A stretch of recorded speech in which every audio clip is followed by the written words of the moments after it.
La pauvreté, les privations et la misère sont l'école du bon soldat. Il est 13 h, c'est la mi-journée. Mesdames et messieurs, voici le journal de Canada International, les titres.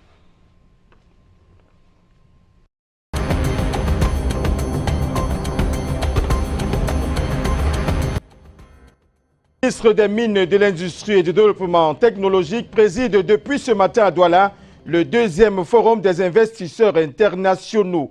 À l'autre bout de la ville se tient la première session extraordinaire du Conseil de l'Université de Douala. Au menu, le non-achèvement des programmes, la problématique du doctorat professionnel et celle des infrastructures. Hier, en fin d'après-midi, le président de la République a signé un vaste mouvement préfectoral dont ce journal Canada International vous donne les détails et d'autres informations.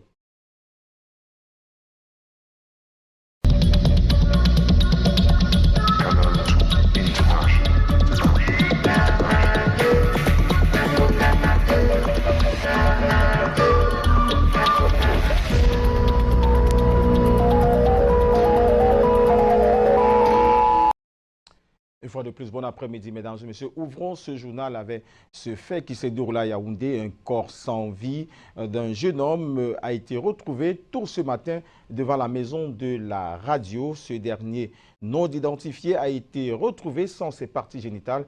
Pour en savoir davantage, retrouvons tout de suite sur place Delphine Fonkou-Téné et Hubert Nouti. Bon après-midi, Delphine Fonkou.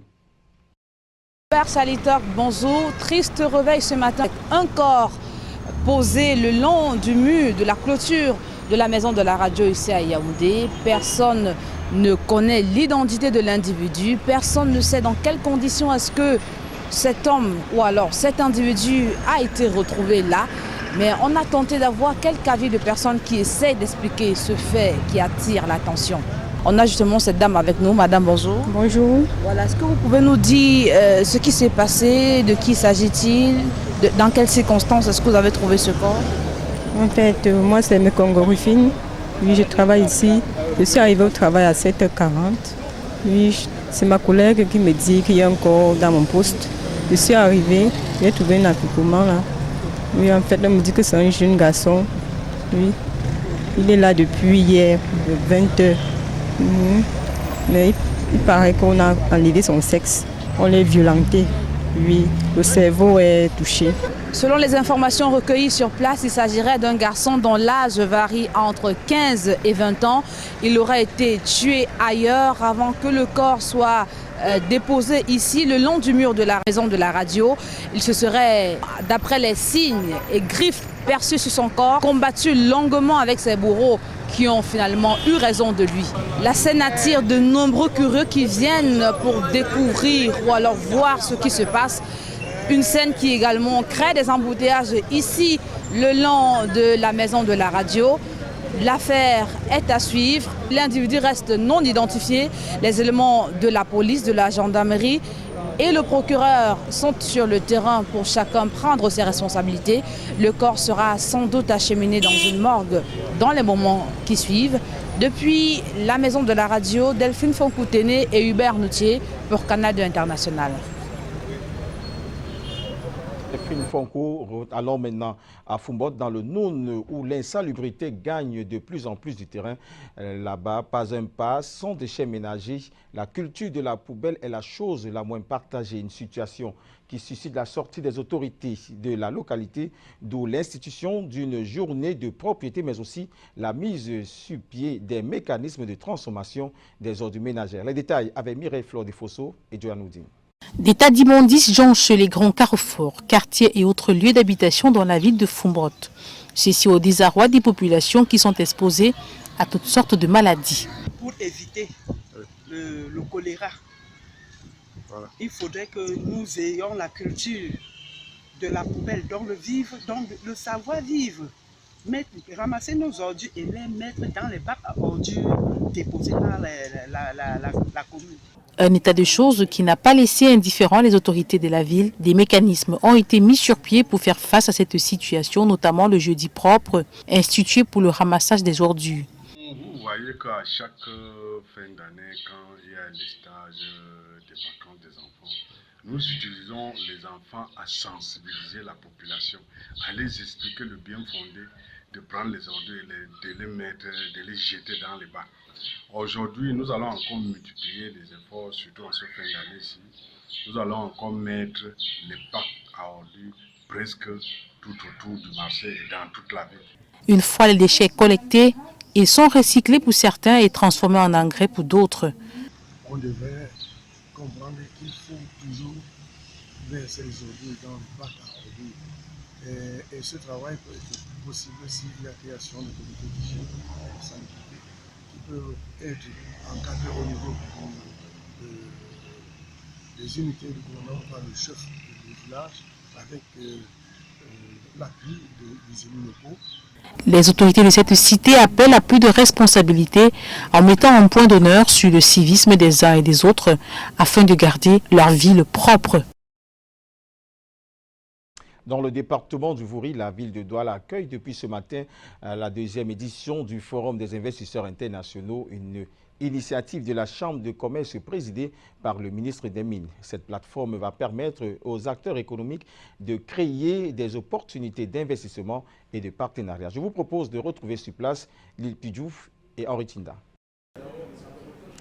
Merci de nous retrouver ici à l'hôtel La Falaise de Bonapriso. Se tient en ce moment le deuxième forum des investisseurs internationaux organisé par la Chambre de commerce et présidé par le ministre des Mines. Sur l'opportunité d'un tel forum au regard de l'environnement des affaires au Cameroun, je vous propose deux attitudes. D'abord celle du ministre des Mines, ensuite de Christophe Eken, le président de la Chambre de commerce. Le Cameroun est un grand chantier aujourd'hui. Et les investissements ne peuvent se faire que par l'investissement direct étranger, par le secteur privé, socle de développement, socle de grandes opportunités pour l'emploi et la croissance dans notre pays. On ne peut espérer à une croissance, au développement de l'emploi si l'investissement direct étranger ne se met véritablement pas en place. Dans le domaine des affaires, on rencontre souvent trois situations. Des projets mal montés qui cherchent le financement, des projets bien montés qui n'ont pas souvent de bons partenaires et qui ne peuvent pas avoir de garanties. Et de l'autre côté, vous avez les banquiers qui sont en surliquidité et qui recherchent de bons projets. Alors notre rôle, le rôle de la Chambre de commerce, d'industrie, de mines et de l'artisanat du Cameroun, c'est d'amener les uns et les autres à se mettre autour de la table pour pouvoir réfléchir. Et d'amener aussi des partenaires extérieurs qui ont l'expérience pour pouvoir rencontrer ceux qui ont des idées ici, ceux qui pensent véritablement à leur projet. Parce que vous savez, pour monter un projet, il faut d'abord l'avoir dans le cœur, il faut d'abord l'avoir dans le sang, il faut y croire. Et quand on y croit, à ce moment-là, on peut trouver de bons partenaires avec lesquels on peut faire des deals. Voilà un tout petit peu, Robert, le décor qui est planté ici même à l'hôtel La Falaise. On va suivre certainement cette actualité au cours de nos prochaines éditions. Depuis l'hôtel La Falaise Bonapriso, Henri Tinda, Lil Pidjouf pour Canada International. Merci Lil Pidjouf. Signal fort pour les efforts de paix lancés à migrants en Afrique du Sud par les députés africains. Ils se sont donné rendez-vous à la faveur de la troisième session extraordinaire de l'année législative en cours. Il est convenu à l'unanimité que la libre circulation en Afrique doit commencer par les personnes. Ambiance d'ouverture avec M. Parlement Gisèle Pierre Sono en Afrique du Sud. Juste une danse, ce groupe Zulu marque traditionnellement l'accueil des participants à la troisième session ordinaire de la 5e législature du Parlement panafricain. L'hymne de l'Union africaine retentit pour sonner une rentrée parlementaire que la xénophobie a failli bâillonner. Et c'est par ce ton de condamnation que se tient la plénière des députés africains braves, ce qui est finalement considéré ici comme étant négrophobie aux antipodes du gouvernement sud-africain qui prône l'intégration africaine. Situation d'autant plus déplorable que certains Africains ont trouvé la mort sous le regard complice de ceux-là qui ont cultivé cette idéologie de la haine. Le continent en a assez des réfugiés et déplacés internes, dus aussi aux crises sociopolitiques au Soudan, au Cameroun et en Algérie. Les différents orateurs du jour appellent au calme. Et pour eux, la bataille consiste en la libre circulation des personnes et plus seulement des biens, ce qui éloignera de nous tout conflit. Bon, nous, Madagascar, nous, on ne sait pas ce que c'est la guerre. C'est vrai qu'il y avait pas mal d'événements à Madagascar depuis 1960 qu'on a eu notre indépendance. Mais il n'y a jamais eu la guerre. Donc nous, on est là, c'est pour faire la paix. Le Cameroun en est un exemple, le Tchad également avec la frontière Soudan, la Centrafrique qui se vide de ses populations. Donc autant de questions qui nous interpellent, particulièrement l'Afrique centrale. Les 45 députés qui prêtent serment sont pour ainsi dire imprégnés du thème de l'Union africaine de l'année 2019, adossé sur la gestion des réfugiés et des déplacés internes. Dans le chapitre des mouvements observés dans la préfectorale hier, l'on note le départ de Daouda Ousmanou des fonctions de chef de cabinet du gouverneur de la région du centre à celle de sous-préfet de l'arrondissement de Ngoumou, chef-lieu du département de la Mefou à Kono dans le centre. Des réactions captées hier chez le promu par Bertrand Tani.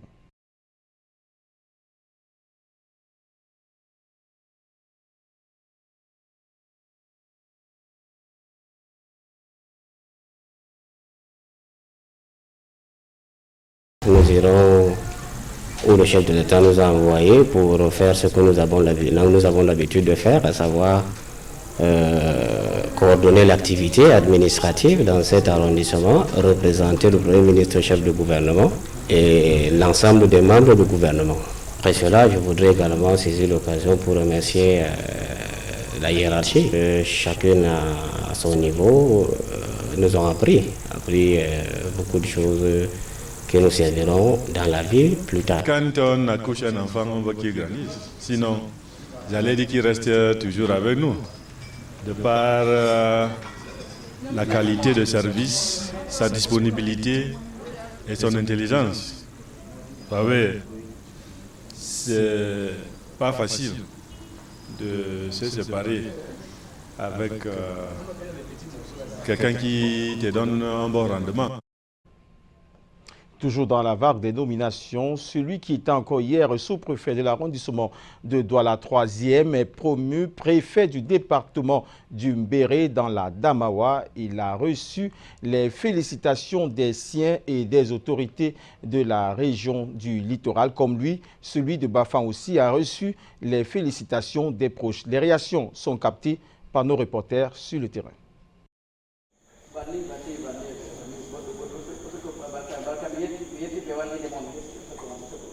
Permettons tout d'abord de rendre grâce à Dieu le Tout-Puissant qui nous a permis d'arriver à ce niveau-là. Ensuite, nous voudrons adresser notre profonde gratitude au chef de la Nation Paul Biya qui vient une fois de plus de nous renouveler sa haute confiance en nous nommant à la tête du département Mbéré comme préfet. Je voudrais aussi exprimer tous mes remerciements à toute la population des forces de la 3e qui pendant plus de 2 ans nous ont accompagnés dans l'exécution de missions qui étaient les nôtres à la tête de cet arrondissement. Nous osons croire que le soutien dont nous avons bénéficié, ils l'apporteront aussi à notre remplaçant. Nous allons prendre une nouvelle fonction. Nous sommes disposés à encadrer ces populations comme nous l'avons fait ailleurs, mais surtout d'être à la hauteur des missions que la haute hiérarchie va nous assigner à la tête de ce département. Satisfait parce que le chef de l'État, son Excellence Paul Biya, vient de renouveler sa confiance en ma modeste personne en me mutant dans l'important arrondissement de Douala 1er. Je voudrais donc dire ma fierté et ma satisfaction et prendre l'engagement de continuer dans le même sens. Si je suis parti de Banja pour Douala, c'est dire que mes collaborateurs m'ont porté secours, mes collaborateurs ont œuvré pour que ce que nous vivons aujourd'hui soit une réalité. Donc je voudrais dire merci d'abord à ma hiérarchie, son Excellence, M. le gouverneur de la région de l'Ouest, un merci particulier à M. le préfet du Roncam et témoigner ma reconnaissance et ma gratitude avec toutes les populations vraiment de Banja. Éducation inclusive, le MINSEC et le MINAS en synergie. C'est l'objet d'une séance de travail qui se tient en ce moment à Yaoundé. 2 jours durant, ces assises réunissent les principaux acteurs de l'action sociale en milieu scolaire afin de trouver une réponse à l'urgence d'assurer l'accompagnement des enfants vulnérables. Pour Nalova Lyonga et Irène Guémé, les enfants handicapés moteurs, déficients visuels, déplacés internes ou en proie aux drogues ont des besoins spécifiques que l'école doit pouvoir combler. Je vous propose un extrait des 2 ministres au micro de Yanis Kamga et Jean-Bertrand Tagnon. Donc tous ces défis-là, on devrait pouvoir les relever, évaluer ce qui a été fait, où est-ce qu'on va pour encore renforcer, n'est-ce pas, les capacités des différents acteurs de la chaîne. Je vous remercie. The teacher is right at the center of this because we have to teach and transmit the right attitudes to the next generation. And what is a school without social affairs work? Because those are the people who orient the children and the teachers, you know, in the schools where they have come. As I told them in the hall, in a short while, you know, the teachers will be having students with different attitudes in their classrooms. And it will be their job to ensure that these children can feel like one person in a country. Bonne nouvelle pour la recherche au Cameroun. L'Union européenne et l'Union africaine se mettent aux côtés du Cameroun pour un soutien financier. En ce moment, à l'hôtel Montfebé à Yaoundé, les chercheurs universitaires s'imprègnent des mécanismes de financement à travers le programme Horizon 2000. Sur place, retrouvons Anong Efak pour plus de détails. Bonjour Anong Efak.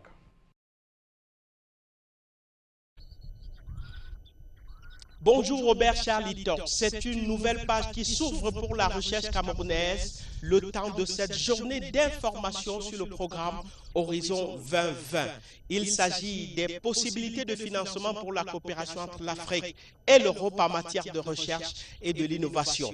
Le plus grand programme jamais réalisé par l'Union européenne au profit de la communauté scientifique. Il est question d'inscrire le Cameroun dans la liste des pays bénéficiaires du programme cadre de la recherche, d'intéresser les universitaires et chercheurs camerounais à ce programme et aux autres initiatives continentale soutenue par l'Union européenne, mais surtout d'obtenir les appuis de l'Union européenne et de l'Union africaine pouvant contribuer à relever les défis et à lever les contraintes liées à l'optimisation des politiques publiques nationales du secteur. Le programme entre dans le cadre de l'engagement de l'Union européenne et de l'Union africaine depuis 2007 dans un partenariat stratégique Afrique-Union européenne pour entrevoir l'avenir des collaborations sur les sujets d'intérêt commun. Le conclave qui se déroule ici à l'hôtel Montfebé de Yaoundé est d'autant important que le haut-commissaire de l'Union africaine en charge des ressources humaines, des sciences et des technologies a fait le déplacement aux côtés de l'ambassadeur chef de délégation de l'Union européenne au Cameroun, des ministres camerounais de l'agriculture et du développement rural Gabriel Barombé, de la recherche scientifique et de l'innovation Madeleine Chouenté et du ministre délégué à l'économie Paul Tasson pour porter l'onction institutionnelle nationale et internationale. Sur place, ici, à l'hôtel Montfebé, les témoignages sont flatteurs et très favorables vis-à-vis des chercheurs camerounais dont la compétence est internationalement reconnue, mais qui ne sont pas toujours utilisés à leur plein potentiel. La vérité, c'est que ce sont les moyens qui manquent le plus. On espère qu'à partir de ce programme 2020, les problèmes liés au financement de la recherche au Cameroun seront évacués. En direct de l'hôtel Montfebé, Arnaud Gefak et Luc Vondre. Merci Arnaud Gefak. Ils sont 155 lauréats de la faculté de médecine et des sciences pharmaceutiques de l'université de Douala à recevoir le parchemin de fin de formation des médecins, pharmaciens, spécialistes en chirurgie laparoscopie, prêts à servir partout où besoin se fera ressentir, mais qui nourrissent toutefois plusieurs attentes. Un reportage, Thierry Nana. Ils sont 36 nouveaux médecins prêts à rehausser la qualité des soins de santé au Cameroun. Comme eux, les pharmaciens ont prêté le serment de Galien à l'occasion de la sortie de leur 7e promotion. La célébration de l'excellence académique en santé vient mettre en exergue la qualité dans la formation de ces nouveaux lauréats prêts à servir partout où besoin se fera ressentir. Les lauréats ont été exhortés à travailler avec abnégation pour l'amélioration du système de santé camerounais. Une nouvelle dynamique est désormais en place afin que les futurs lauréats soient encore meilleurs que leurs aînés pour aider notre pays à réussir le pari du changement de paradigme dans la fourniture des soins de santé du Cameroun et spécifiquement à réussir l'émergence socio-économique de notre pays à l'horizon 2037. Ils sont au total 156 lauréats en médecine, pharmacie, en chirurgie de la paroscopie et biologie clinique à recevoir le parchemin de fin de formation. Bien qu'ils soient aptes à servir, ces récipiendaires nourrissent des attentes. Mes attentes en tant que pharmacien, c'est que le pharmacien joue réellement son rôle dans la société et que la société nous permette réellement de pouvoir mettre nos compétences à contribution parce qu'il y a beaucoup de ressources dans le domaine de la pharmacie et de la recherche et notre pays en a réellement besoin. Donc il faut réellement qu'on puisse nous permettre d'exprimer tout notre talent, toutes nos compétences sur le terrain. On améliore le système de santé au Cameroun et nettement aussi les conditions de travail du médecin. C'est beaucoup plus ça mes attentes. Placer l'homme au centre de leurs préoccupations devra être leur motivation première pour des populations en bonne santé. En ce moment se tient à l'université de Douala la première session extraordinaire du conseil d'université. Au menu, plusieurs problématiques, le non-achèvement des programmes, la problématique du doctorat professionnel, des infrastructures, pour ne citer que celle-là. Je vous propose d'écouter un bout de la locution du recteur Magloire Ondoa au micro de Thierry Nana. Il s'agit de mettre en place des mécanismes nous permettant de fonctionner en harmonie dans l'intérêt bien compris de l'université et des enseignants et des étudiants. Nous avons cette année une rentrée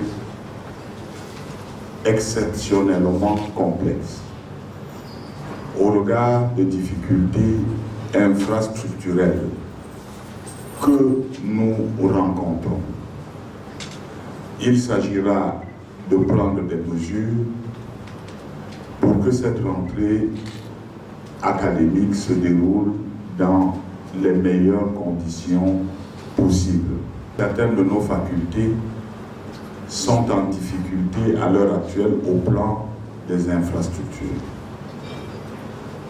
Il était important que nous nous asseyions et que ce point soit discuté dans le cadre de la politique définie par le chef de l'État et que le ministre d'État, ministre de l'Enseignement supérieur, suit de très près, à savoir la politique de mutualisation des infrastructures. En santé, un traitement innovant pour l'amélioration, pour améliorer la qualité de vie des personnes autistes. La thérapie par cellules souches de son nom scientifique a changé la vie de 5 patients au Cameroun. Le 5 octobre dernier, une conférence a été organisée en vue de sensibiliser les participants sur les avantages de ce traitement. Les détails, Maïva Nunga, David Nbo. C'est une thérapie contre l'autisme qui fait ses preuves.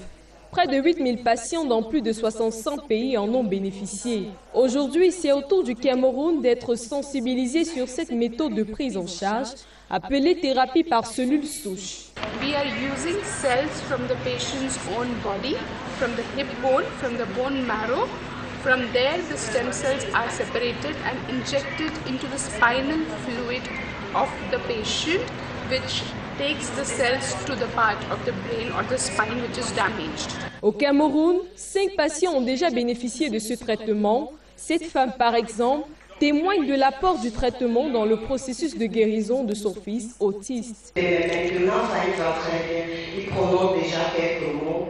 Le regard est fixe, l'attention est là, ça y joue déjà avec tout le monde. Je suis sûre que d'ici 6 mois, il pourra sortir complètement de l'autisme. C'est à l'occasion d'une conférence organisée ce jour sur la prise en charge des personnes autistes que le docteur Nagui partage son expérience sur l'efficacité de ce traitement. La prévalence croissante de l'autisme au Cameroun justifie donc cette conférence. Il est question pour nous maintenant, en plus des thérapies qui sont faites, d'apporter d'amples informations sur les recherches, sur les recherches récentes, les avancées récentes de la médecine dans le traitement de ces maladies. C'est donc une médecine d'espoir qui s'offre au Cameroun dans la prise en charge de ce trouble neurologique qu'est l'autisme.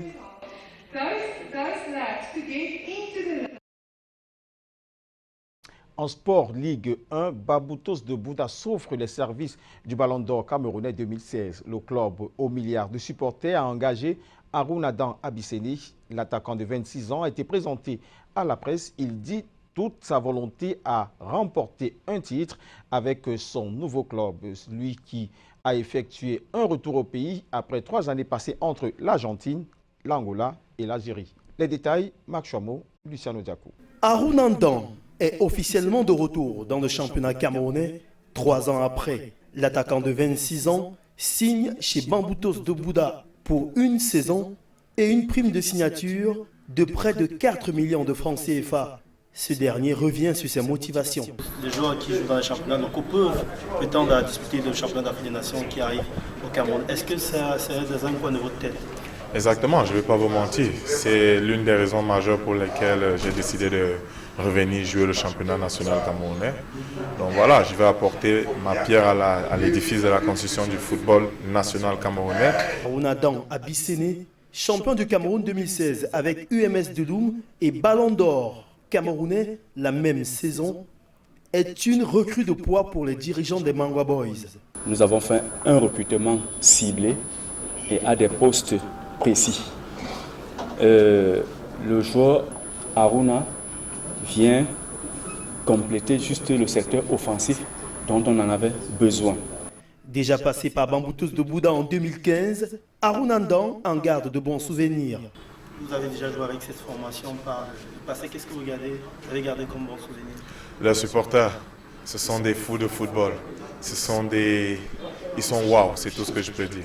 L'ancien joueur du CS Constantine d'Algérie sait qu'avant de viser le championnat d'Afrique des Nations ou encore un éventuel titre de champion du Cameroun avec Bamboutos, il faut d'abord prouver sur le terrain et ceci passe par de bonnes performances dès le 18 octobre, date du lancement du championnat de Ligue 1.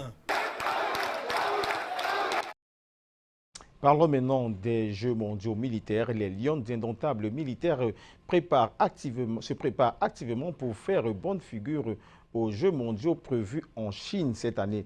Elles ont disputé leur 7e match d'évaluation hier dans la localité d'Akono où elles sont en stage depuis plus d'1 mois. Alain Gisdinkanga fait le point de leur préparation dans ce reportage. La préparation des Lions militaires monte en intensité. Illustration parfaite ici au stade du Collège Sol à Akono. Sur les consignes d'un entraîneur exigeant, les filles rivalisent d'adresse face à une équipe masculine. Le but ici est de les faire travailler à la fois l'endurance physique et mentale. Ces jeunes filles ont besoin de ça pour progresser parce que nous formons les jeunes filles pour qu'elles jouent au niveau le plus longtemps possible. Il y a une génération qui est en train de partir et il faut qu'elles arrivent et que le niveau ne baisse pas. C'est ça l'objectif. Donc je les encourage et je pense que plusieurs fois nous allons les ramener sur une longue durée de travail avec les moyens qui sont présents. Les Lions, en stage depuis plus d'1 mois, ont disputé jusqu'ici 7 rencontres. Elles bénéficient du soutien nécessaire du ministère de la Défense. Nous sommes très satisfaits parce que sur le plan de la logistique, le ministre a pris toutes les dispositions et le DSACA y veille. Et quand vous voyez un peu le résultat, on a déjà joué 6 matchs, on a gagné 4, on a perdu 2. C'est le 7e qu'on vient de jouer, on fait match nul. C'est qui augure du lendemain meilleur. Donc la préparation elle est bonne, il nous reste seulement 4 jours. Je crois que c'est bien parti pour que nous fassions une très bonne image. Cette équipe sera renforcée dans quelques jours avec la présence d'Henriette Akaba, Geneviève Ngombelek, Annette Ngondom ou encore Alexandra Takunda. Les Lionnes auront droit à 2 autres rencontres amicales cette semaine avant de quitter le pays samedi pour la Chine. C'est avec ces éléments de sport que nous fermons cette édition de la Jeunesse Canada Internationale. Merci de nous avoir suivis. Au revoir.